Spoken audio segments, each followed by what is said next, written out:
Masjid Raya Al-Jabar menjadi ikon baru di kota Bandung. Masjid terapung ini adalah hasil rancangan indah dari Gubernur Jawa Barat Ridwan Kamil. Keindahan dari arsitekturnya terinspirasi dari desain eksterior dan interior masjid-masjid di Turki dan Iran. Tetapi ternyata bukan hanya Masjid Al-Jabar yang merupakan hasil rancangan dari Gubernur Ridwan Kamil. Berikut sejumlah karya arsitektur masjid yang dirancang oleh Ridwan Kamil. Pertama ada Masjid Al-Irsyad di Kota Baru Parahyangan, Kabupaten Bandung Barat.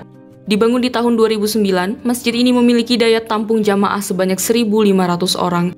Kemegahan dan keindahan arsitekturnya membuatnya pada 2010 dipilih oleh National Frame Building Association menjadi salah satu dari 5 besar sebagai Building of the Year 2010 dalam kategori arsitektur religius. Masjid ini berbentuk kotak, di mana arsitektur tersebut terinspirasi dari Masjidil Haram dan Ka'bah. Kemudian pada dindingnya dikonsepkan kisi-kisi di mana itu membentuk 2 kalimat syahadat dalam huruf Arab. Kisi-kisi ini dibuat dengan susunan bata bolong. Dengan konsep ini, maka kisi-kisi tersebut menjadi penerangan pada masjid dengan gaya artistik yang tinggi. Menggunakan konsep ramah lingkungan juga membuat masjid ini mendapat penghargaan Future Arc Green Leadership Award 2011 oleh Building Construction Information Asia. Kedua ada Masjid Raya Al-Azhar Sumarekon di Kota Bekasi. Masjid ini diresmikan pada 2013 dengan memiliki daya tampung jamaah sebanyak 1.200 orang. Masjid ini mengusung konsep 2 bentuk yaitu kubus dan lingkaran. Bentuknya yang kubus tersebut mengambil inspirasi dari bangunan Ka'bah di Masjidil Haram. Agar bentuknya jadi tidak terlalu kaku, pada pintu masuk dibuatlah bangunan tambahan berbentuk lingkaran berkonsep terbuka. Selain itu, masjid ini juga memiliki sebuah menara dengan kubah di atasnya setinggi 17 meter, di mana ukuran ini melambangkan jumlah rakaat sholat yang harus dilakukan dalam sehari semalam. Bernuansa merah bata, masjid ini juga dirancang dengan desain yang ramah lingkungan. Ketiga ada Masjid Jami Darussalam di Tanah Abang, Jakarta.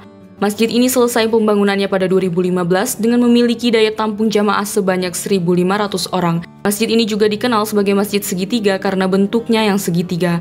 Bentuk segitiga ini sendiri adalah menggambarkan iklim tropis di Indonesia. Bagian atap di lantai 2 menjadi ruang utama masjid ini, di mana juga lengkap dengan mimbar dan dinding yang dihiasi kaligrafi. Keempat ada Masjid Al-Multazam di Ciganitri, Kabupaten Bandung. Masjid ini diresmikan pada 2017.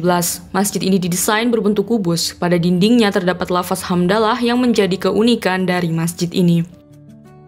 Kelima ada Masjid Quba 99 Asmaul Husna di Kota Makassar, Sulawesi Selatan. Masjid ini diresmikan pada 2022 dengan memiliki daya tampung jamaah sebanyak 13.000 orang. Masuk ke dalam daftar 10 masjid terunik di Indonesia dan menjadi terbesar di Sulawesi yang memiliki bangunan 2 lantai. Bentuk masjid ini ialah sesuai namanya, yaitu mengusung tema 99 Asmaul Husna. Itulah kenapa jumlah kubahnya adalah 99. Seluruh area masjid menggunakan material marmer kualitas ekspor. Keenam ada Masjid Sheikh Ajlin di Gaza, Palestina.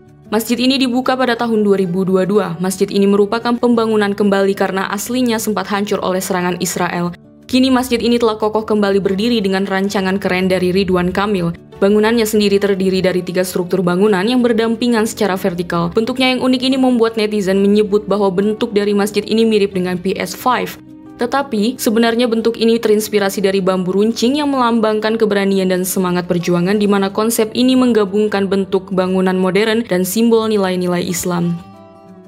Ketujuh ada Masjid Al-Kamil di Jatigede, Sumedang. Masjid ini diresmikan pada 2022. Seperti beberapa masjid sebelumnya, Masjid Al-Kamil ini juga mengusung bentuk yang tidak lazim. Masjid ini didesain dengan menyerupai bunga teratai yang sedang mekar. Bentuk ini pun akhirnya menjadi ikon di Sumedang, di mana masjid ini juga telah menjadi objek wisata di sana.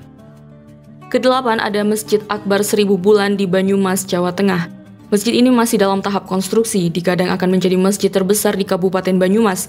Desainnya mengadopsi gagasan dari Lailatul Qadar, malam turunnya Al-Quran. Rencananya akan terdiri dari 3 bangunan dengan masing-masing bangunan didesain menyerupai bulan sabit dalam jumlah yang banyak. Itu dia 8 masjid rancangan Ridwan Kamil lain yang tidak kalah kerennya dari Masjid Al-Jabar.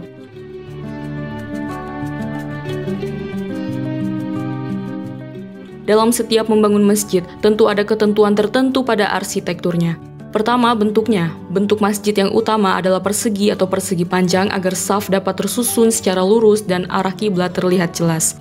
Kemudian, terdapat juga bagian-bagian yang harus selalu ada pada bangunan masjid. Apa saja? Pertama ada kubah, merupakan ciri khas dari sebuah masjid, tetapi seiring berjalannya waktu, banyak kubah masjid yang diperluas menjadi sama luas dengan tempat ibadah di bawahnya. Kedua ada menara, merupakan bagian masjid yang fungsinya sebagai tempat terbuka untuk muazin masjid berkumandang. Ketiga ada mihrab, bagian di dalam masjid sebagai penunjuk arah para jamaah sholat atau penunjuk kiblat. Keempat ada tempat wudhu. Pada zaman dulu, tempat wudhu terletak di halaman atau di sepanjang sisi masjid. Di zaman modern, tempat wudhu berada di bagian dalam kompleks masjid. Kelima ada mimbar, merupakan tempat kedudukan imam dan tempat untuk berkhotbah. Keenam ada ruangan sholat. Tentu sebuah masjid bisa disebut masjid ketika memiliki ruangan untuk melaksanakan sholat. Demikian terkait bagian-bagian apa saja yang biasanya harus selalu ada di dalam sebuah bangunan masjid.